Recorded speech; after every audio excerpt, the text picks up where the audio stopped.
Great to see you too. We've got more coming up on the program. In fact, I've got Michael Archnell over there. I'll ask him about the guinea pig shortly. Now, this is another very sensitive topic. Yesterday, we heard how trashy dressing has become a real fashion trend. We talked about it on the show, and women are increasingly dressing very provocatively. But in Canada, listen to this story. In Canada, a policeman has caused a huge controversy by claiming women should stop dressing like sluts. Now, yes, you heard it here. He said you should stop dressing like sluts if you want to stop being attacked. His comments really caused quite a furor.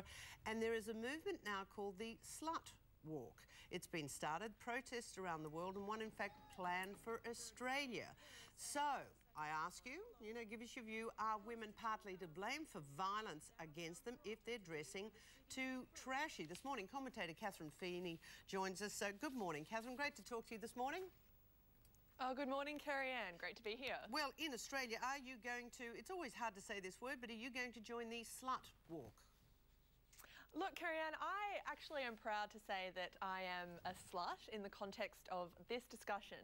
I mean, as a young lady growing up, experimenting with the way I was dressing, trying to find myself comfortable in the clothes I was wearing, noticed the fact that I quite often came up against that all too familiar, well, young lady, if you go out looking like that, you're going to attract this. And Kerri-Anne, I found that to be problematic because the conclusion that you can really draw from an argument like that is that young women are somehow responsible for any unwanted sexual attention they may attract simply based on the clothes that they wear. Now, obviously, it's important to consider the images that you may send when you're presenting yourself, but I really feel we have to draw the line at the point where we're trying to encourage young women to be careful of what they wear for fear of being a slut and for fear of being sexually assaulted by men that simply can't help themselves. You know, I mean, that's not unfortunately, accurate. Is that not a fact of life? Would you agree that men will stare at a girl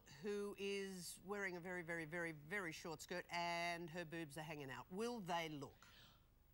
Well, of course they'll look, and I think it we're not attracts denying the attention. fact. So that is a fact of life, though, isn't it? Well, that's a fact of life, but it doesn't make it correct, and I think this is where we have to be really careful. I mean, it's the status quo. Some might argue that if a girl dresses provocatively, she's going to attract the attention of men. I mean, men are supposedly sexual creatures that are visual and prompted by such cues. But it's certainly not correct to suggest that the women are somehow making their bad behaviour permissible simply because of what they're wearing. But even the word... This is a point that we really should... The word slut, a very uncomfortable word to use, but I mean, if you're happy to call yourself a slut, and I mean, it's an interesting discussion. I hear, there are double standards out there, but slut actually means slut. I looked up the dictionary, and it says slovenly or immoral woman. I mean, you're clearly not a slovenly, and I don't believe an immoral woman. Is that how you want people to perceive you, though? Well, I want people to perceive me as I am and not make undue judgments based on the way that they think I may be dressing or behaving. So why shouldn't we call it, and I do hear the double standards, why don't we call it, I want to dress how I want and you men control yourself walk? Well, in essence, that's what the whole movement is about. But I think the way that they're using the word slut is really to take the sting out of it. I mean, historically, slut was a word that was used to play up women and to criticise women who weren't, the virginal. But that is the version of it in the English language, though. And you are right. But that is what the English language in the dictionary, that's what it is. So I think they've got to choose another word.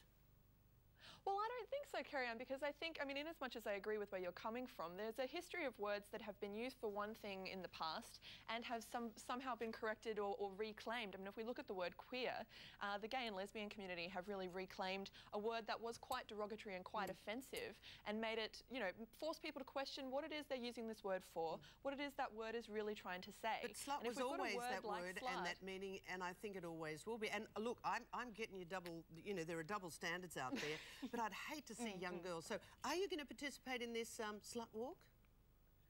Well, look, I think it's important to remind everyone that the Slut Walk isn't just for women to participate in, it's for anyone that feels as though they've been come across some sort of discrimination based on the clothes they're decided to wear and their appearance. I mean, men can be called sluts, it happens rarely, and that feeds into the double standard as you were talking about before. But it's really about encouraging people to be confident in their sexuality and be able to feel free to express their sexuality without fear of judgment and persecution. Yeah. I completely agree with that freedom of expression. As I said, maybe let's call it, I want to dress how I want and you guys control yourself walk.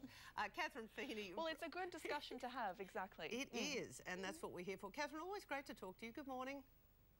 Oh, pleasure, Kerri-Anne. Thank you. Love your views. Kerri-Anne at 9.com.au. You can go to the Facebook as well. Love to have your view on that one.